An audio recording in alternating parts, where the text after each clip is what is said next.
जी अस्सलाम वालेकुम। Myself Usama Ali and today I am starting class 10 physics chapter number 13 which is about the electrostatic. So let's start students. Electrostatic. What is electrostatic? Electrostatic basically is a branch of physics. ये physics की एक ऐसी branch है कि जिसमें आप static electricity को discuss करते हैं। क्या होता है? Static electricity. ये इलेक्ट्रोस्टैटिक का दूसरा नाम है स्टैटिक इलेक्ट्रिसिटी। और ये क्या होता है? ये बेसिकली स्टैटिक का मतलब है हमारे पास रेस्ट और इलेक्ट्रिसिटी का मतलब है चार्जेस। इसका पूरा मतलब क्या होगा कि चार्जेस एट रेस्ट। इसकी पूरी डेफिनेशन क्या बन सकती है इलेक्ट्रोस्टैटिक की? It is a branch of physics. ये साथ साथ नोट बनाइएगा स्टूडेंट्स, ये आपके लिए बहुत ज़्यादा हेल्पफुल होने वाले हैं। इसको अपने नोट्स ज़रूर बनाएं। वैसे बाज़ार से हर किस्म के नोट्स मिल जाते हैं, लेकिन आपके जो अपने नोट्स होंगे this will helpful for you in every expect. It is a branch of physics which deals with the study of charges at rest। तो स्टूडेंट्स, इसको बाकायदा तौर पर चैप्टर को आगाज़ करने से पहले मैं आपको इस चैप्टर का एक शॉर्ट सा इंट्रोडक्शन देना चाहूँगा और इसके बाद आने वाले जो दो चैप्टर्स हैं उनके साथ थोड़ा सा इसको रिलेट करना चाहूँगा। यहाँ पे मैं एक वर्ड लिखता हूँ जो आपका चैप्टर नंबर 15 भी है, इलेक्ट्रोमैग्नेटिज़म। स्टूडेंट्स, ये इलेक्ट्रोमैग्नेटिज़म जो चैप्टर है ये दो चैप्टर्स का इंटरकनेक्शन है, स्टैटिक इलेक्ट्रिसिटी और इलेक्ट्रोस्टैटिक, जिसका दूसरा नाम है जो अभी हमने डिस्कस किया है इलेक्ट्रोस्टैटिक, या दूसरा करंट इलेक्ट्रिसिटी या डायनामिक इलेक्ट्रिसिटी, करंट इलेक्ट्रिसिटी या डायनामिक इलेक्ट्रिसिटी या डायनेमिक्स इलेक्ट्रिसिटी। ये दोनों किस्म के नाम जो हैं इन दोनों के लिए यूज़ होते हैं। करंट इलेक्ट्रिसिटी और इलेक्ट्रोस्टैटिक ये आपस में इंटरकनेक्टेड हैं और ये दोनों इंटरकनेक्टिंग हैं इलेक्ट्रोमैग्नेटिज़म के साथ। ये बात आपने याद रखनी है कि अगले तीनों चैप्टर्स जो हैं ये आपस में इंटरकनेक्टेड हैं।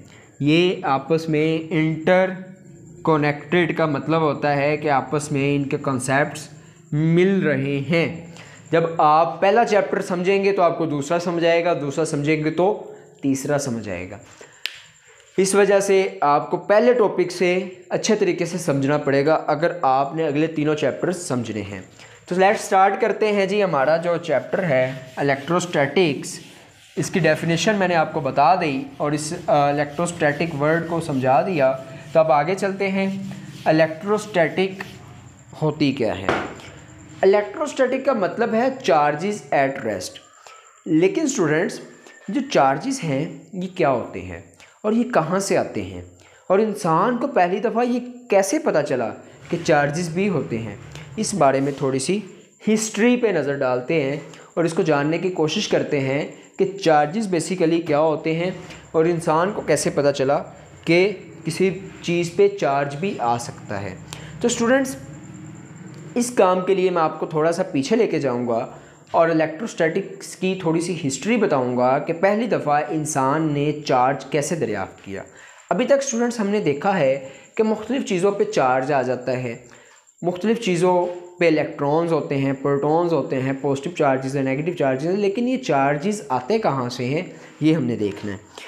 तो माय डियर स्टूडेंट्स, कोई 600 BC यानी कि आज से 2600-2700 साल पहले एक ग्रीक साइंटिस्ट था। उसने क्या किया, साइंटिस्ट कह लें आप, फिलोसफिस्ट कह लें, यानी कि एक ग्रीक का एक शख्स था। उसने क्या किया, उसने एक रोड लिया, एक लोहे का या प्लास्टिक का कोई भी रोड लिया और उसको सिल्क के कपड़े के साथ रब किया।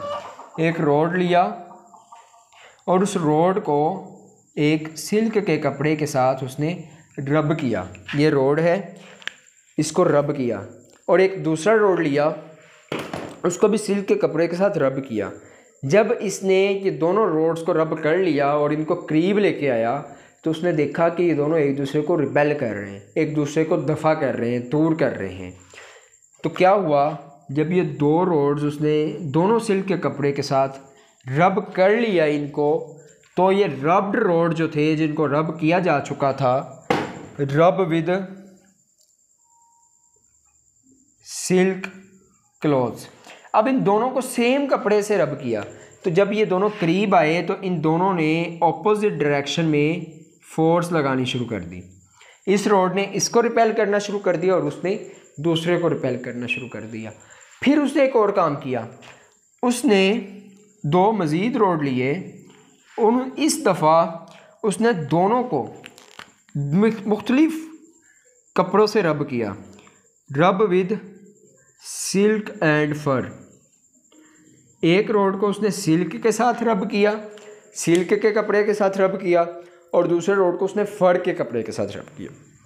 अब ये दोनों रोड जब करीब आए तो उन्होंने रिपेल करने के बजाय एक दूसरे को अट्रैक्ट करना शुरू कर दिया, यानी कि दोनों ने एक दूसरे के जानिब जो थी वो फोर्स लगानी शुरू कर दी।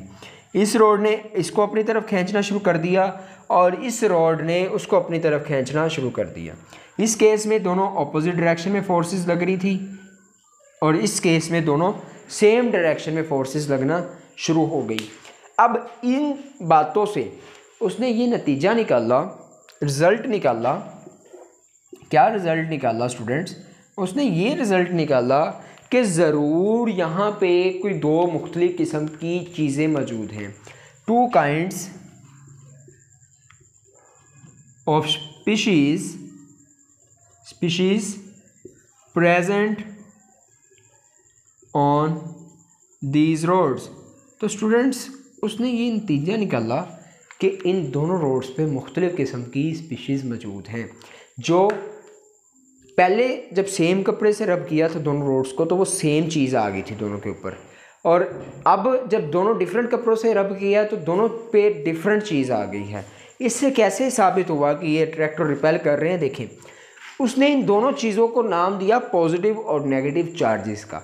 कन्वेंशनली इसका ऐसा कोई मतलब नहीं था कि उसके ऊपर कहीं पॉजिटिव बना था या नेगेटिव बना था, ऐसा मतलब नहीं था, बल्कि उसने कन्वेंशनली इन दोनों काइंड्स की चीज़ों को पॉजिटिव और नेगेटिव चार्जेस का नाम दे दिया। उसने कहा कि दो किस्म की चीज़ें, एक को पॉजिटिव कह देते हैं, दूसरे को नेगेटिव कह देते हैं। और उसने कहा कि जब ये दोनों एक दूसरे को रिपेल कर रहे थे तो यहाँ तो दोनों के ऊपर पॉजिटिव चार्ज आया था, यहाँ दोनों के ऊपर नेगेटिव चार्ज आया था, या नेगेटिव था या पॉजिटिव था, इस वजह से वो रिपेल हुए। और जब अट्रैक्ट हुए तो दोनों के ऊपर ऑपोजिट चार्ज आया, एक के ऊपर पॉजिटिव दूसरे के ऊपर नेगेटिव। और इस किस्म के चार्ज को क्या कहते हैं? अनलाइक चार्ज, यानी कि डिफरेंट चार्ज, अनलाइक चार्जेस। और इस किस्म के चार्जेस को क्या कहते हैं? Like charges. सेम चार्जेस को लाइक चार्जेस भी कहा जाता है। अब इससे उसने क्या साबित किया? उसने कहा कि सेम चार्जेस आपस में एक दूसरे को रिपेल करते हैं और ऑपोजिट चार्जेस आपस में एक दूसरे को अट्रैक्ट करते हैं। तो माय डियर स्टूडेंट्स, इस सारी बात से उसने कुछ नतीजे निकाले। वो नतीजे हमारे लिए बहुत अहम है। पहला रिज़ल्ट उसने ये निकाला, फर्स्ट रिज़ल्ट ये था कि जो चार्जेस होते हैं ये हमेशा एक दूसरे के को अट्रैक्ट या रिपेल करते हैं। ये मैसेज की तरह नहीं है। जैसे मैस होता है किसी भी बॉडी का, वो दूसरी बॉडी के मैस को अट्रैक्ट करता है। लॉ ऑफ ग्रेविटेशन याद करें कि मैसेज एक दूसरे को अट्रैक्ट करते हैं, लेकिन चार्जेस अट्रैक्ट भी कर सकते हैं और रिपेल भी कर सकते हैं। दूसरी बात कि चार्ज आता कहाँ से है? तो चार्ज स्टूडेंट्स ये हर एक मैटर की एक बेसिक प्रॉपर्टी है, as same as the mass. यहाँ पे मैं कुछ रिज़ल्ट जो इसने निकाले वो लिखता हूँ कि बेसिक प्रॉपर्टी चार्जेस के बारे में ये रिज़ल्ट हैं कि चार्जेस क्या होते हैं? Basic property of matter. ये मैटर की बेसिक एक प्रॉपर्टी है, as same as the mass. Mass की तरह ये हमारे पास बेसिक प्रॉपर्टी है मैटर की, सेम एज मैस, जैसे मैस बेसिक प्रॉपर्टी है ऐसे सेम एज मैस ये चार्जेस भी basic property of the matter है। दूसरी बात स्टूडेंट्स क्या पता चली इससे, दूसरी बात ये पता चली कि चार्जेस आते कैसे हैं। चार्जेस कई तरीक़ों से आ सकते हैं, लेकिन इस एक्टिविटी से हमें ये पता चलता है कि चार्जेस फ्रिक्शन की वजह से आते हैं, ड्यू टू रब। जब हमने रब किया तो उसमें फ्रिक्शन आई, तो फ्रिक्शन ने क्या किया, एक बॉडी से चार्जेस दूसरी बॉडी पे मुंतकिल कर दिए। जिस कपड़े के साथ रोड को रब किया उस कपड़े के चार्जेस को रोड पे मुंतकिल कर दिया, या रोड के चार्जेस को कपड़े पे मुंतकिल कर दिया, जिस वजह से दोनों बॉडीज़ पे नेट चार्ज आ गया। तीसरी बात और चौथी बात जो उसको पता चली वो अभी मैंने यहाँ पे बताई है कि लाइक चार्जेस रिपेल करते हैं और अनलाइक चार्जेस अट्रैक्ट करते हैं, और चौथी बात भी यही, अनलाइक चार्जेस अट्रैक्ट करते हैं। फिर उसके बाद अगली बात जो पता चली और लास्ट बात, बड़ी इम्पोर्टेंट बात, कि ये जो चार्जेस होते हैं ये ऐसा तो होता है कि एक बॉडी से दूसरी बॉडी पे चले जाते हैं फ्रिक्शन की वजह से, लेकिन स्टूडेंट्स ये चार्जेस कंजर्व रहते हैं। यहाँ पे law of conservation of momentum charges भी एक लॉ होता है, law of conservation of charges, कि चार्जेस जो होते हैं ये कंजर्व रहते हैं, यानी कि जितने चार्ज कपड़े से रोड पे आएंगे या रोड से कपड़े में जाएंगे वो इक्वल होंगे। अगर रोड से कपड़े पे चार्ज जा रहा है, नेगेटिव चार्ज रोड से कपड़े पे जा रहा है, तो उसका मतलब है उस पर बाकी पॉजिटिव चार्ज बच भी रहा है। जैसे देखें यहाँ मैं समझाता हूँ कि एक ये रोड है, एक ये रोड है, इन दोनों को आपस में रब करवाया है, इसके ऊपर दो पॉजिटिव चार्जेस आ गए और इसके ऊपर दो नेगेटिव चार्जेस आ गए। बेसिकली हुआ क्या है, इसके नेगेटिव चार्जेस इसके ऊपर आ गए हैं। ट्रांसफ़र ऑफ, ये अगर रोड 1 है और ये रोड 2 है, तो ट्रांसफ़र हुआ है negative charges from rod 1 to rod 2।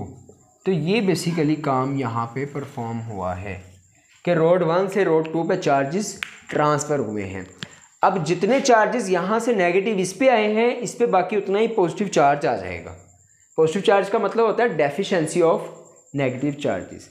तो ये कुछ बातें थी स्टूडेंट्स जो हमें पता चली, और यहाँ पे तो क्वेश्चंस जो है ना वो आपके लिए छोड़े जाते हैं। नेक्स्ट टॉपिक में उसको डिस्कस करेंगे। कुछ सेल्फ असेसमेंट के क्वेश्चंस हैं, इसको आपने देखना है और इस पर सोचना है। और वो क्या है कि जो चार्ज होता है ये किसी भी बॉडी पे आता कहाँ से है, और दूसरी बात कि क्या चार्जेस को सिर्फ़ और सिर्फ हम फ्रिक्शन से ही पैदा कर सकते हैं, किसी और चीज़ से भी। ये आपने ज़रूर सोचना है इस सवाल पे कि how can we produce charges else friction के अलावा हम किस मेथड की मदद से चार्जेस को किसी बॉडी पे लेके आ सकते हैं। ये क्वेश्चन जो है इस पे आपने सोचिएगा। नेक्स्ट टॉपिक हमारा इसी से रिलेटेड है कि फ्रिक्शन के अलावा भी मेथड होता है। अब यहाँ पे लास्ट में मैं एक इंटरेस्टिंग बात आपको बता दूँ कि आपकी बुक में टेबल बना हुआ है फॉर योर इन्फॉर्मेशन का इस टॉपिक के बिल्कुल सामने, जिसमें कुछ हमारे पास एलिमेंट्स हैं, कुछ चीज़ें हैं, मैटर हैं। जैसे उसमें आपके पास ग्लास होगा, उसमें मीका होगा, उसमें कॉपर होगा, इस तरह से कुछ चीज़ें होंगी, और इन सब को एक तरतीब से लिखा हुआ है। सबसे पहले एस्बेस्टोस होगा, इनको एक तरतीब से लिखा हुआ है। स्टूडेंट्स, ये जो तरतीब है ना, इस तरतीब का मतलब ये है कि जो चीज़ ऊपर लिखी हुई है ना, उसको अगर दूसरी चीज़ से रब करेंगे ना, ऊपर वाली चीज़ को, नीचे लिखी होगी जो चीज़, जैसे ही गिलास ऊपर है मीका नीचे है, तो अगर गिलास को ये तो मैंने ऐसे ही लिख दिया, आपने बुक से प्रॉपर वो देख लेना। अगर गिलास को मीका पे रब करूँगा ना, गिलास और मीका को रगड़ूंगा आपस में, तो गिलास से नेगेटिव चार्जेस मीका पे चले जाएंगे। जो चीज़ नीचे उस टेबल में लिखी है, ऊपर वाली चीज़ को अगर नीचे वाली चीज़ पे रब करूँगा तो ऊपर से नीचे वाली चीज़ पे चार्ज नेगेटिव आएगा और ऊपर वाली पे पॉजिटिव आएगा। ये एक बात। और दूसरी बात जो हमारे अगले टॉपिक से रिलेटेड है, और ये बड़े ही एक जादू कह लें इसको, एक मैजिक है, लास्ट में ये आपके लिए छोड़े जा रहा हूँ। आपने क्या करना है, एक कंघी लेनी है या एक कोई भी प्लास्टिक का रोड लेना है, उसको अपने बालों में रब करना है और कागज़ के छोटे छोटे पीसीस अपने सामने रख लेने हैं। आप उस कंघी को रब करेंगे ना और उस पीसीस के करीब लेके जाएंगे उस रोड को या उस कंघी को, तो वो कंघी क्या करेगी, उस पीसीस को अपनी तरफ खींचना शुरू कर देगी। ये क्यों होता है? Due to electrostatic charges. इंशाल्लाह इस पर मज़ीद नेक्स्ट लेक्चर में डिस्कस करेंगे। अभी तक कोई प्रॉब्लम, कोई क्वेश्चन आपका हो तो you can concern with me on my WhatsApp number as well as in the comment box. Thank you so much students. अल्लाह हाफिज़।